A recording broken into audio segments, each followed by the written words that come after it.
मजदूर थे जो अपना खर्चा चलाने के लिए बहुत ही कम दिहाड़ी पर मजदूरी किया करते और तीनों ही साथ में एक छोटे से किराए के मकान में रहा करते, क्योंकि उनके पास कभी काम होता तो कभी नहीं। एक रोज कमल और पंकज काम से थके हारे आते हैं तो सुरेश पहले से घर पर होता है। अरे सुरेश, आज तो काम से जल्दी कैसे लौट आया? हाँ, मालिक ने कहा है कि अब उन्हें ज्यादा मजदूरों की जरूरत नहीं है। यानी अब तुझे दूसरा काम ढूंढना पड़ेगा? हाँ, ढूंढना तो पड़ेगा, वरना मेरा खर्च कैसे चलेगा? पता नहीं काम मिलेगा या नहीं। अरे सुरेश, ऐसा क्यों कहता है? मैं अपने ठेकेदार से बात करता हूँ, वो जरूर तुझे कहीं ना कहीं काम पर लगा देगा। हाँ, बस एक दिन के जितने पैसे मिले बिना ना नुकुर किए काम कर लेना तू। हाँ कमल भाई, कुछ नहीं से कुछ पैसे आना तो बेहतर है। तुम लोग हाथ मुंह धो लो, मैं खाना लेकर आता हूँ। आज जल्दी आ गए तो सोचा खाना ही बना लेता हूँ। कुछ ही देर में तीनों खाना खाने के लिए बैठ जाते हैं तो अपनी दाल चावल और प्याज को देखकर मुंह बनाते हुए कमल कहता है, फिर से वही दाल चावल? अरे कोई सब्जी ही बना लेता सुरेश। घर में सब्जी के नाम पर आलू भी नहीं है कमल भाई, और वैसे भी जितनी दिहाड़ी हमें मिलती है ना, उसमें हमें ये दाल चावल ही नसीब हो सकते हैं। सच में ना जाने कैसी किस्मत है हमारी, चिकन मटन खाए हुए तो जैसे एक अरसा बीत गया हो ऐसा लगता है। बस जेब में चिल्लर नहीं और चले चिकन मटन का स्वाद लेने। जो पड़ा है थाली में उसको खा लो, कुछ खाओगे तभी सुबह काम करने की ताकत आएगी। सुरेश की बात को सुनकर वही दाल चावल सब खाने लगते हैं। ऐसे ही एक महीना बीत जाता है। तीनों ही बहुत मेहनत से मजदूरी किया करते। एक रोज उनका मकान मालिक किराया लेने आता है और अगले महीने से बढ़ाकर किराया देने की बात भी करता है। तीनों इस बात के खिलाफ थे तो वो कुछ दिनों में ही कमरा खाली करने को कह देता है। क्या मुसीबत है, अब 2 दिन में कहाँ रहने की जगह ढूंढेंगे हम लोग? ढूंढना तो पड़ेगा, वरना ये मकान मालिक तो हमें 2 दिन बाद यहाँ से निकाल देगा। लगता है आजकल दिन ही खराब चल रहे हैं। पहले काम ढूंढो, अब रहने के लिए जगह। तीनों ही बहुत परेशान हो जाते हैं और अगले दिन सुरेश पंकज के साथ किराए पर कमरा ढूंढने के लिए निकल जाता है। लेकिन कमरों का किराया सुनकर ही उनके पसीने छूटने लगते हैं। शाम को वो एक मटन की दुकान के पास आते हैं। भाई साहब, यहाँ पर कोई किराए पे कमरा है क्या? हाँ बिल्कुल है। परिवार के साथ रहोगे या अकेले? ना ही परिवार के साथ और ना ही अकेले, हम 3 लोग रहेंगे बस। ठीक है, कोई दिक्कत नहीं। 1500 रुपए किराया है कमरे का। 1500 तो बहुत ज्यादा है भाई साहब, थोड़ा कम तो कीजिए। हम लोग बहुत गरीब हैं, महीने का 1000 रुपए ही किराया दे सकते हैं। 1000 रुपए? अरे इतने में तो अच्छी पैंट शर्ट नहीं आती और तुमको कमरा चाहिए, वो भी किराए पर? नहीं, इतने कम में तो नहीं रखना मुझे किराएदार। दोनों ही चिंता में पड़ जाते हैं और उस मटन वाले से बार बार किराया कम करने को कहते हैं। तो करीम सोचते हुए दोनों से कहता है, ठीक है, किराया 1000 ही लूंगा, लेकिन इतना कम किराया दोगे तो रोज मेरी दुकान में साफ सफाई करनी पड़ेगी। बोलो मंजूर है तो कल से रहने आ जाना।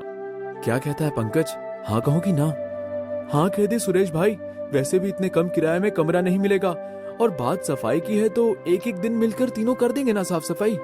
पंकज की सहमति से सुरेश करीम को हाँ कर देता है और दोनों ये बात कमल को बताते हैं। और 2 दिन बाद तीनों करीम मटन वाले के यहाँ किराए पर रहने लगते हैं और रात को तीनों में से कोई भी करीम की मटन की दुकान की सफाई कर दिया करता।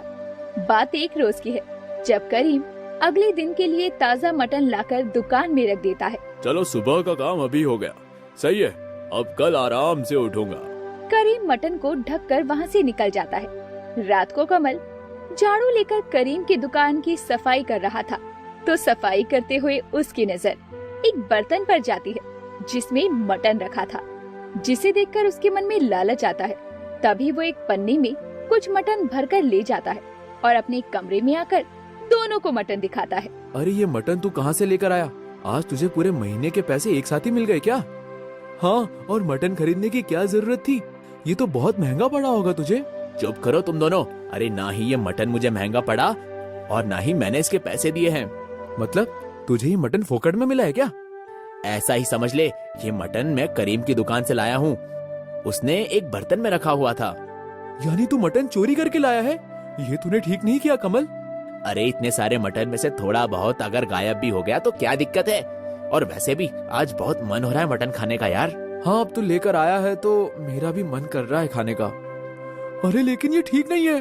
देख, अगर तुझे नहीं खाना है तो तू मत खाना, लेकिन हम तो आज मटन खाने ही वाले हैं। कुछ ही देर में वो दोनों मिलकर मटन चावल तैयार कर लेते हैं, जिसकी खुशबू उसके आस पड़ोस तक फैल जाती है और उनकी पड़ोसन एक औरत से कहती है, सुनीता, ये खुशबू तो मटन की जान पड़ती है। अरे हाँ हाँ, सही कह रही हो मालती बहन, लगता है किसी के घर पर मटन की दावत चल रही है।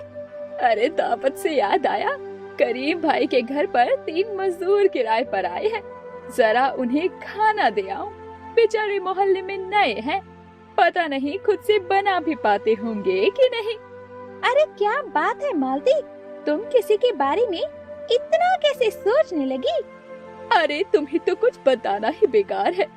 मालती अपने घर से खाना लेकर करीम के घर पहुंचती है तो देखती है कि तीनों मजदूर मटन खा रहे थे। अच्छा, तो यहाँ चल रही है मटन की दावत, क्या बात है। आज तुम में से जरूर किसी का जन्मदिन होगा।